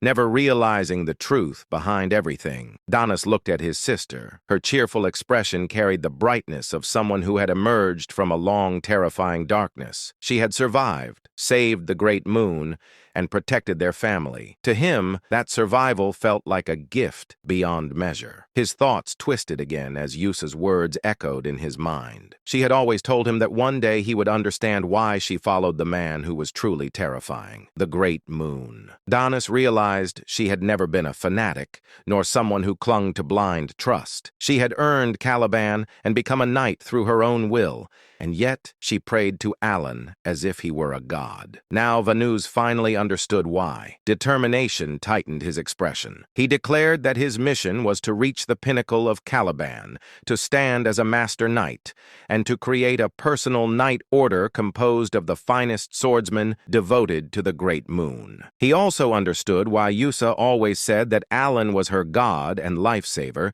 She felt nothing but unwavering loyalty toward him. Fueled by his decision, Deuce embraced the path of sword mastery and the creation of his knight order. The story of their rise began to take shape. Sometime later, Danus stood on the balcony. A tall knight approached and informed him that the time had come. Danus walked forward and looked down at the assembled knight order. He announced that this expedition would become the first stepping stone for the solar skeletons. Hardship meant nothing to him. He gripped his mesmerizing yet terrifying sword and declared that he awaited the day he could offer his gratitude to the great moon, along with a repayment that would satisfy him. His eyes glowed with dark determination, his loyalty toward the prodigy of their age unwavering. He vowed to prove himself under the moon. The solar skeleton knights then departed for an expedition against the barbarians. Dina sat outside quietly, thinking that the place felt peaceful, perhaps because all his subordinates had grown into capable warriors. Meanwhile, Alan examined his book and muttered that everyone had flown away from him, and he no longer wanted more information for now. His life felt increasingly chaotic, yet he reminded himself to focus. He joked about needing to stop writing in cursive and promised himself he would write more clearly. After returning from the labyrinth, he shifted his attention to researching the phrases he had encountered. Alan let out a quiet chuckle, satisfied that his reports were finally complete. As he leaned back, he reviewed the concepts he had been analyzing: reinforcement of magical imprint and the behavior of refraction within spells. He noted that refraction strengthened the imperfections inside a completed spell, allowing its rage to expand outward, while repulsion distorted the structure and influenced the transition of a fired projectile. The phenomenon still amazed him. With the universe law in his hands, his ability to manipulate the very rules that governed reality, he could alter magic beyond its original limits. According to his observations, blue light reinforced parallel magic, such as electrical attacks. He developed a theory that lines of diffraction allowed penetration, which created a critical effect upon impact. When he struck the golem earlier, the massive creature had been obliterated instantly. Despite its size and strength, it had been completely vaporized. For him, the rule always mattered, and not a single phrase within a spell could afford to mismatch. However, with his current mana, he could only use one magic of that scale per day. Fatigue pressed heavily on him. It had taken a long time to understand even this much. He grew serious as he remembered the world's limitations. The hand signs and phrases of baby Lowena had been lost long ago, leaving no record of them. Nothing existed in the written history of this world, so he was forced to research alone and build the missing pieces from scratch. Even so, he found himself oddly enjoying the challenge, despite having learned magic only for self-P protection. He placed his fingers together, preparing the spell he had been refining for 2 months. A crackling purple light formed in front of him. Alan described the result aloud, noting that eliminating the focal point of the mana phrase would force the imbalance required to create lightning. A small sphere of purple lightning appeared. Alan called it a weak and limited form, merely a fluxation spell. Yet the moment he finished the chant, a wave of thunder rippled from it, completing the structure. He continued chanting again. Compression. The condensed magic canon tightened as the phrases broke down and reshaped themselves. At the final instant, he completed the last hand sign, triggering the purpose built into the spell. A violent thunder cannon erupted upward, blasting into the sky. Massive energy flooded the area, shaking the ground as bright blue lightning washed across the field like a roaring tide. Alan stood frozen, unable to believe the force that had been released. The order of the spell phrases had mattered more than anything. When he had attempted to use breakdown first, the spell failed instantly. But now, a voice echoed behind him. Impossible. Alan turned sharply. Shock stiffened his expression when he saw the figure standing there. Kalia, the red-haired woman, villain of her kingdom, murderer of her father, and the one who had always wanted to turn Alan into her puppet. puppet, stood with her butler. Her eyes were fixed on the remnants of lightning still flickering in the air. The butler's eyes widened. Origin magic. Using origin magic means he stands at the caliber of a seventh circle mage. Alan stiffened again, stunned by the term origin circle. He had never heard his abilities described like that. Yet the truth was clear. Someone had just named what he had become. Alan's expression twisted with disbelief as he watched the two of them stare at him with those ridiculous, exaggerated faces. He wondered how they could look so foolish at such a moment. Their reactions reminded him of his days at the academy, and his thoughts drifted back to a memory of his professor. During his time in Clyburn, the nation of knights, he had once received advice from that professor. The man had explained that one could establish an order only after gaining recognition from the king, and Alan had originally intended to become a mage, simply to defend himself. He wanted strength only for protection, both for himself and for those he cared about. Yet his professor had never taken him seriously. Instead, the man had treated him like a pet, constantly praising him and patting his head with the flat of his sword. He would call Alan talented, claiming him as his own student, begging him not to leave the country because he considered him precious. The narrator had even shown how fondly the professor looked at him. Alan, however, had always been annoyed by those assumptions. His magic ability had not come from the professor. None of it had been inspired or created by that man. Every spell, every theory, every refinement, he had achieved them through his own research. Lady Zenonia, or rather Zenonia Kalia, who had effectively been ruling the Zenonia County by making her father a puppet for several years,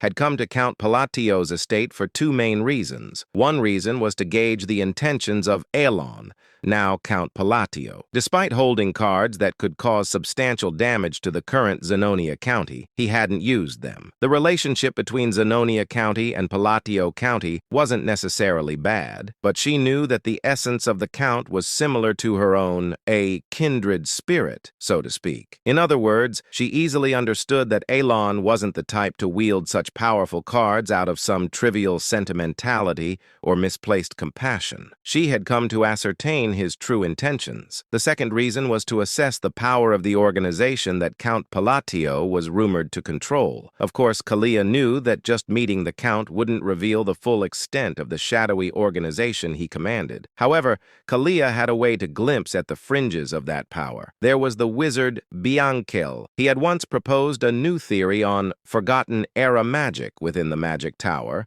earning academic acclaim, but he was later expelled from the tower due to his excessively inhumane magical experiments. However, despite his expulsion, his rank was still 5th tier. He was strong enough to obliterate an entire battalion of soldiers by himself. Kalia had brought him along in exchange for assisting with his experiments, forging an alliance with him. She reasoned that if a wizard like Bianchel, who specialized in detection magic and was on the cusp of the 5th tier, was present, he could easily assess the caliber of those protecting Count Palatio. While the nature of one's guards didn't reveal everything, observing the level of those guarding the Count could naturally offer insights into the organization's inner workings. At least that was why she had brought Bianchel along. In the reception room of Count Palatio's estate, Lady Kalia subtly glanced at Bianchel, who still hadn't fully closed his mouth and wore an anxious expression. She was inwardly surprised. As far as she knew, he wasn't someone who would normally show such foolish expressions in front of others. Bianchel's face was always arrogant, and he never spoke politely to anyone, not even to her who supported him. But now Bianchel's expression was extremely unusual. His face was still marked by shock, just as it had been earlier, and she could even detect flickers of fear, something she had never seen in him before. Kalia felt a mix of curiosity and unease as she looked at Bianchel. She had never seen him display such blatant fear, and she said to herself, if he's reacting like this, could it really be that the magic we saw earlier was an origin spell? Kalia's thought was fleeting as she quickly refocused on the present situation and met Elon's gaze. His eyes were the same as before. His gaze, which seemed to find no value in the current situation, he asked coldly, "What brings you to the country?" Kalia was the first to break the silence. As she said, "My apologies, Count Palatio. I've been rude." Although she was still Lady Zenonia on the surface,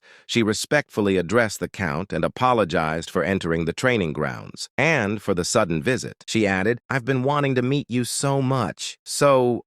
But he interrupted her words, saying, no need to blame yourself, but let me clarify one thing. What I used wasn't origin. It seems the wizard you brought along was misunderstood. He added, indeed, my magic skills aren't particularly exceptional. If I had to rank them, they would be around the second tier, and the mage beside you must have noticed that magic has no effect at all. Naturally, Kalia didn't believe Elon's words. Even though she wasn't well-versed in magic, she could easily tell that the magic Elon had displayed was anything but ordinary. She turned her gaze subtly back to Bianca and was even more surprised. His expression was worse than before. However, despite his sour expression, he seemed to have understood the underlying message in Alon's words. It was a warning to keep quiet about what they had witnessed here. Bianca forced out the words, saying, it seems I was mistaken. Kalia was once again startled, hearing him speak in polite language for the first time in 5 years. He usually spoke informally. Alon sighed, saying, yes, you seem quite capable, so you've likely already noticed, but that magic is of no practical use. Now then, since the misunderstanding has been cleared up, what brings you to the county? Without hesitation, Elon moved the conversation forward,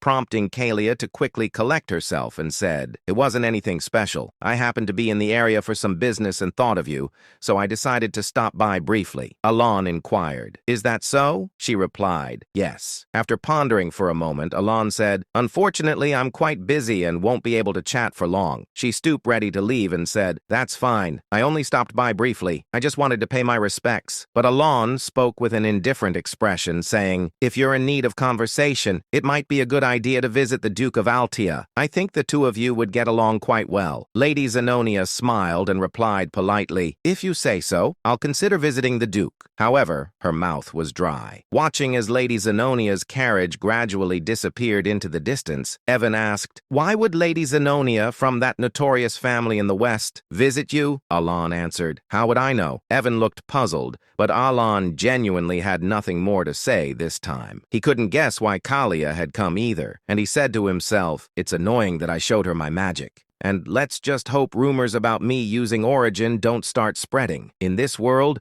rumors carried more power than one might think. If a rumor spread that Elon could use origin, a spell only supreme wizards in this world could cast, it might seem advantageous at first glance, but it would actually be a major headache. In this dark fantasy world, it wasn't hard to find madmen who couldn't resist picking fights with anyone strong. He thought that there was no way Lady Zenonia would actually seek out the Duke. Even so, the reason he introduced her to the Duke of Altia was more about sending a message that he had no interest in associating with her. With that thought, Alon ended his musings about Kalia. Meanwhile, inside the carriage, Kalia asked, was the magic Count Palatio really used origin? Unlike his usual immediate responses, Bianca remained silent. Just as Kalia was about to speak again, Bianca finally spoke, saying, it wasn't origin. She asked, it wasn't origin?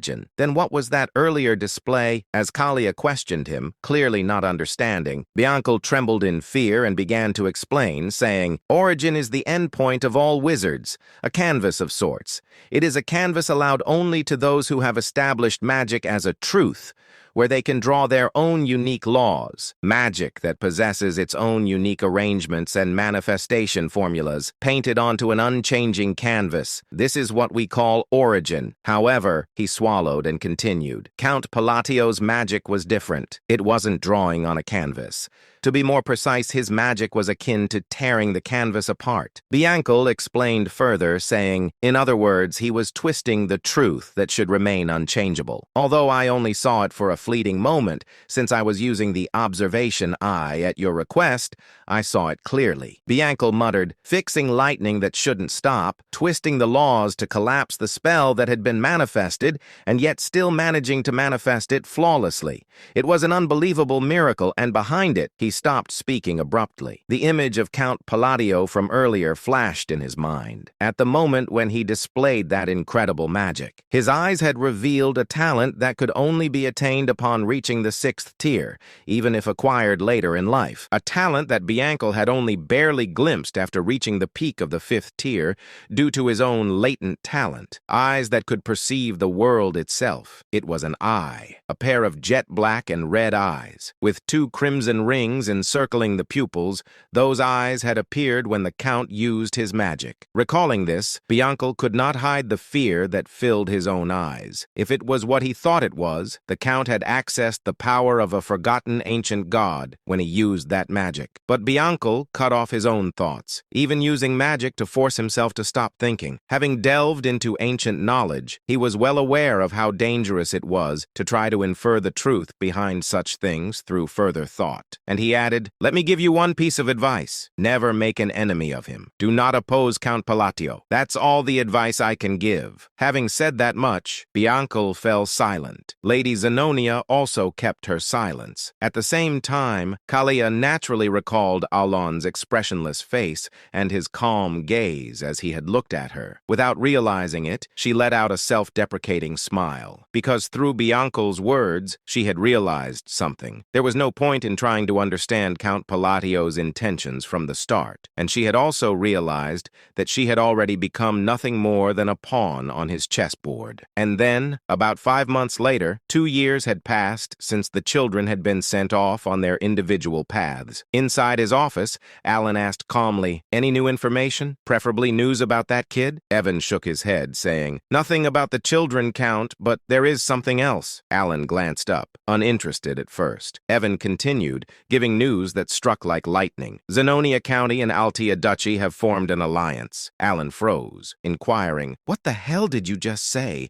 The 2 pillars of the underworld have united." Evan confirmed, saying, "On the surface, it appears harmless, but in the underworld, the alliance is confirmed." Alan dragged a hand down his face in pure frustration, saying to himself, "I went through all that effort, raising those little sinners, and now the world gives me a shadow alliance instead. Is the Astria Kingdom going to collapse next?" Exhaustion washed over him. A creeping fear followed, and he said, "No way she didn't. Kalia didn't actually take my words seriously that day, right?" He remembered his cold suggestion. Visit Duke Altea.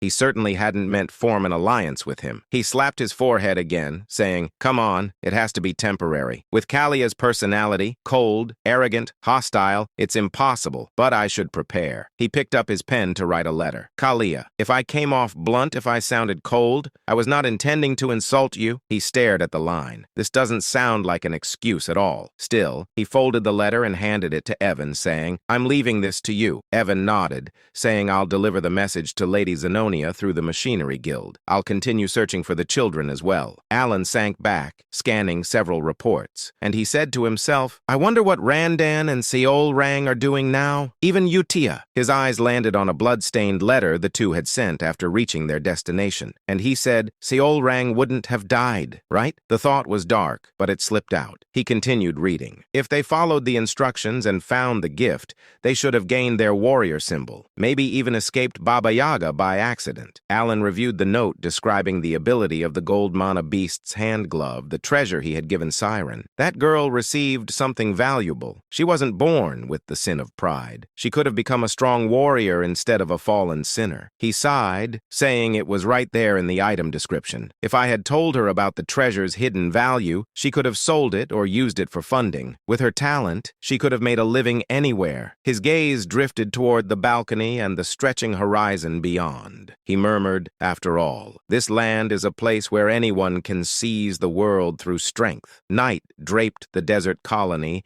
in a quiet, shimmering glow. Deep inside a hidden cave, Seol Rang stretched her arms with a tired yawn and waved her hand as she walked forward. She murmured cheerfully, "At last, the ordeal is finally over." She lifted the golden hand glove, the treasure Alan, Great Moon, had given her, saying, "Oh, Great Moon, thank you," she whispered, eyes sparkling.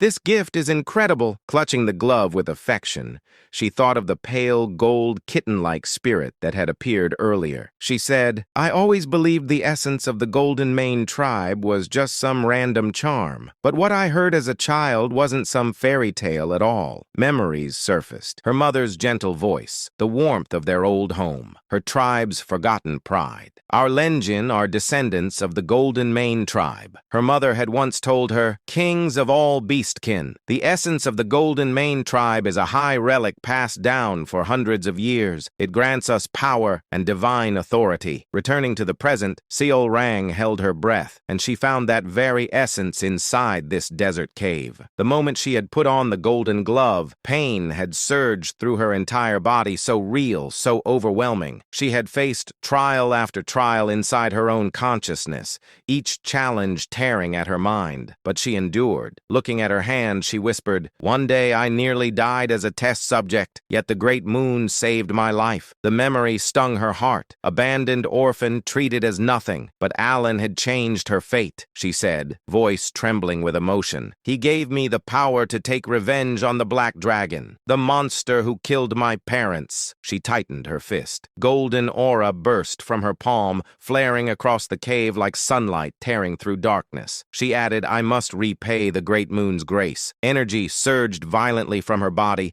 golden essence blooming outward with force strong enough to shake dust from the walls. She stared at her glowing hand, amazed, saying, "This gift was never meant to make me an ordinary gladiator. Not at all." Testing the glove's strength, she felt the awakened lineage roaring behind her blood. She said, "All I have to do is become the strongest gladiator alive, gather the scattered Golden Mane relics, and restore our tribe's glory." Golden light erupted again, brighter, fiercer, unstoppable. Raising her hand high, she declared with absolute resolve, "I will slay the Black Dragon." Meanwhile, a few moments later, she stepped out of the cave and looked up at the beautiful moon. With confidence, she said, "All of this is for my savior. Let us begin," she continued. "The golden man who commands the greatest of all beast kind, the kings among their race, shall rise again under the blue moon after 500 years.